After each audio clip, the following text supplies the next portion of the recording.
FB tweet. Pinterest email send text message print.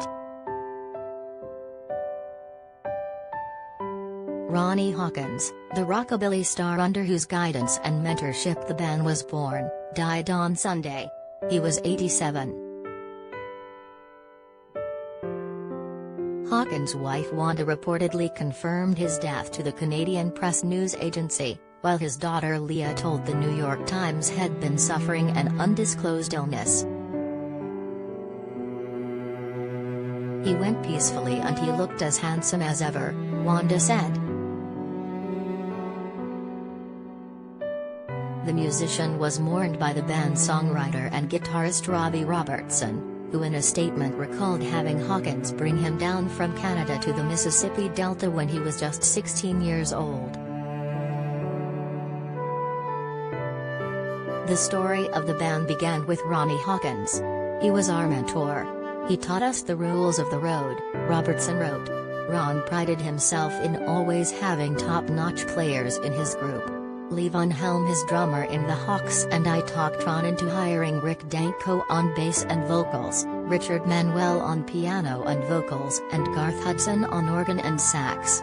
Along with Leah Van and me, this became the magic combination. Ronnie was the godfather. The one who made this all happen. Robertson continued, "He was not only a great artist, a tremendous performer and bandleader, but had a style of humor unequaled.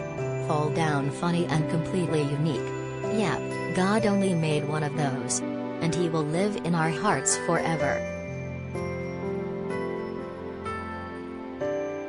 Hawkins was born in Huntsville, Alabama to a teacher mother and a barber father, but eventually made his way north to Ontario in 1958 to further his music career on the advice of Conway Twitty.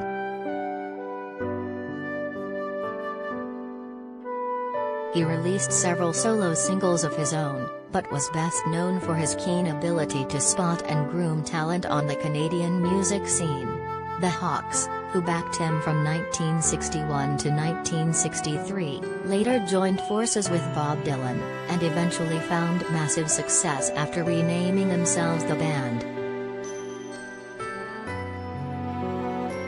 Ronnie Hawkins could really work a crowd on a Friday night. I mean, he had them where he wanted him. He was big, good-looking, funny, and had a good voice, Leah Van Helm once said of Hawkins, according to the band's Facebook page. He was an entertainer rather than a musician. He had an instinct for crowd psychology and could start a rumble across the room if he wanted to just by flicking his wrist. It was this power he had over people. Hawkins also enjoyed a good relationship with John Lennon, and even accompanied the former Beatle and wife Yoko Ono to Ottawa, where they famously visited Canadian Prime Minister Pierre Trudeau in 1969. "At that particular time, I thought I was doing them a favor," he later told the National Post, per the Associated Press. "I thought the Beatles were an English group that got lucky. I didn't know a lot about their music. I thought Yoko's was silly. To this day, I have never heard a Beatle album. For $10 billion, I couldn't name one song on Abbey Road. I have never in my life picked up a Beatle album and listened to it. Never. But John was so powerful. I liked him. He wasn't one of those hot shots, you know." Hawkins, who also acted in several movies, performed at Bill Clinton's inaugural party in 1992, and was the subject of a 2007 documentary narrated by Dan Aykroyd. He was also named a member of the Order of Canada in 2013 for his contributions to the development of the music industry in Canada, as a rock and roll musician, and for his support of charitable causes, the AP reported.